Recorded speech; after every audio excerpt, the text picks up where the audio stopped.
आपका bank account भी inactive हो सकता है। आज के इस वीडियो में बैंकिंग से रिलेटेड एक बहुत ही इंपॉर्टेंट टॉपिक जिसका नाम है इनएक्टिव अकाउंट, इसके बारे में बात करने वाला हूं, जिससे बताने वाला हूं कि आखिर ये इनएक्टिव अकाउंट है क्या, इनएक्टिव अकाउंट किसे कहते हैं, इनएक्टिव अकाउंट से आपके अकाउंट पर जो है क्या इम्पैक्ट पड़ेगा, क्या असर पड़ेगा, और साथ में अगर आपका अकाउंट इनएक्टिव हुआ है तो फिर से उसे किस तरह से एक्टिव करना है। तो ये तमाम जानकारी आज के इस वीडियो में। Welcome to my another video. अगर आपने चैनल सब्सक्राइब नहीं किया है तो रिक्वेस्ट है कि सब्सक्राइब कर लें, ताकि हर दिन एक नया इन्फॉर्मेशन आपको अपने घर बैठे हमारे इस चैनल पर मिलता रहे। तो फिर सबसे पहले बात करते हैं कि आखिर ये इनएक्टिव अकाउंट क्या है, इनएक्टिव अकाउंट किसे कहते हैं। तो यहाँ पर आरबीआई के गाइडलाइंस के तहत, बैंकिंग के गाइडलाइंस के तहत, अगर कोई अकाउंट होल्डर पिछले 12 महीनों से यानी पिछले 1 साल से अपने अकाउंट में कोई भी ट्रांजैक्शन ना किया हो, यानी अमाउंट ना तो उसमें डिपॉजिट किया हो ना तो विड्रॉ किया हो, कोई भी ट्रांजैक्शन नहीं हुआ है अगर पिछले 12 महीने से एक अकाउंट में, तब वो अकाउंट इनएक्टिव होगा और उसे ही जो है इनएक्टिव अकाउंट कहते हैं। तो यहाँ पर आप समझ लीजिए कि अगर आपने 1 साल के अंदर, पिछले 1 साल से जो है कोई भी ट्रांजेक्शन अपने बैंक अकाउंट में नहीं किया तो ऑटोमेटिकली जो है इनएक्टिव हो जाएगा। तो इसे ही जो है इनएक्टिव बैंक अकाउंट कहते हैं। तो अब बात करते हैं कि इस इनएक्टिव बैंक अकाउंट से आपके अकाउंट पर क्या इम्पैक्ट पड़ सकता है, क्या असर हो सकता है।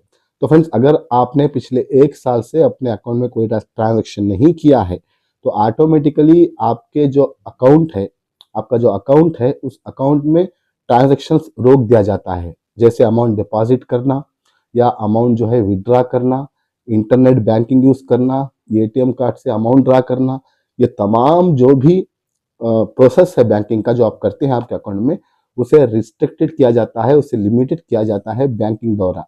तो यहाँ पर आपको चाहिए कि आप अपने अकाउंट को जो है एक्टिव रखें, और साथ में ये भी इम्पैक्ट पड़ता है, ये भी असर पड़ता है आपके अकाउंट के ऊपर कि अगर आपके अकाउंट को कोई भी गवर्नमेंट की स्कीम्स जैसे पेंशन स्कीम आती हो, या कोई लोन वगैरह को आपको अप्लाई करना हो उसके अमाउंट आते हो, या फिर कोई स्कीम्स के पैसे या पेंशन के पैसे आते हो, तो वो भी उसमें क्रेडिट नहीं होंगे। अगर बच्चों का अकाउंट इनएक्टिव हुआ है तो उन्हें स्कॉलरशिप जैसी फैसिलिटी भी नहीं मिल सकती।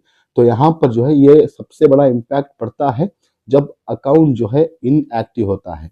तो फ्रेंड्स, अब ये सवाल पैदा होता है कि अगर हमारा अकाउंट इनएक्टिव हुआ है तो उसे दोबारा से हम कैसे एक्टिव करना है। उससे पहले और एक इम्पोर्टेंट चीज बताना चाहता हूँ कि अगर आपने 1 साल तक ट्रांजेक्शन नहीं किया तो आपका अकाउंट इनएक्टिव हो जाएगा। अगर 2 साल यानी 24 महीने तक नहीं किया तो आपका अकाउंट डॉर्मेंट कंडीशन में चला जाएगा, यानी जो भी अमाउंट आपके अकाउंट में है उस अमाउंट पर जो बैंकिंग से इंटरेस्ट आता है वो रोक दिया जाता है।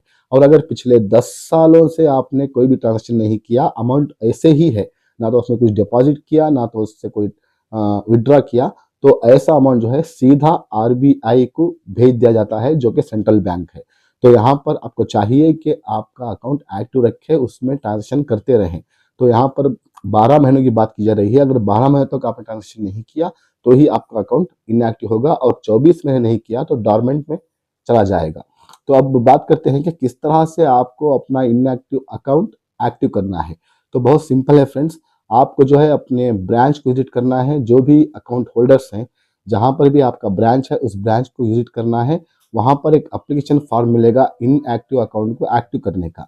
तो इसके साथ जो है आपको अपना आधार कार्ड और पैन कार्ड, ये 2 डॉक्यूमेंट्स, आधार कार्ड और पैन कार्ड, और हो सका तो एक पासपोर्ट साइज फोटो, ये 3 डॉक्यूमेंट्स अटैच करके वो फॉर्म फिलअप करके अपने बैंक को दे देना है। तो वहां से या तो 24 घंटों में या 48 घंटों में आपका अकाउंट फिर से जो है एक्टिव हो जाएगा। तो फ्रेंड्स, आई होप कि आप समझ गए होंगे कि इनएक्टिव अकाउंट क्या है, इसका इम्पैक्ट कैसे पड़ता है अकाउंट होल्डर पर, और साथ में इनएक्टिव अकाउंट को किस तरह से अकाउंट किया जाता है। अगर इसके बारे में कोई डाउट है तो कमेंट ज़रूर करना। और हाँ, 12 महीनों तक अपने अकाउंट को इनएक्टिव मत रखना। हो सका तो 12 महीने के अंदर जो है उसमें कोई ट्रांजेक्शन कर लेना, ताकि आपका अकाउंट इनएक्टिव ना हो। होप कि आप समझ गए होंगे। तो फ्रेंड्स, इस वीडियो को लाइक और शेयर जरूर करें। अगर चैनल पर नए हैं, बिना सब्सक्राइब के बगैर देख रहे हैं, तो रिक्वेस्ट है सब्सक्राइब करके देखें, ताकि हर दिन एक नया इन्फॉर्मेशन आपको अपने घर बैठे हमारे इस चैनल पर मिलता रहे। मिलते हैं मेरे अगले वीडियो में एक नए इन्फॉर्मेशन के साथ। तब तक के लिए thank you for watching. Stay safe, stay blessed always.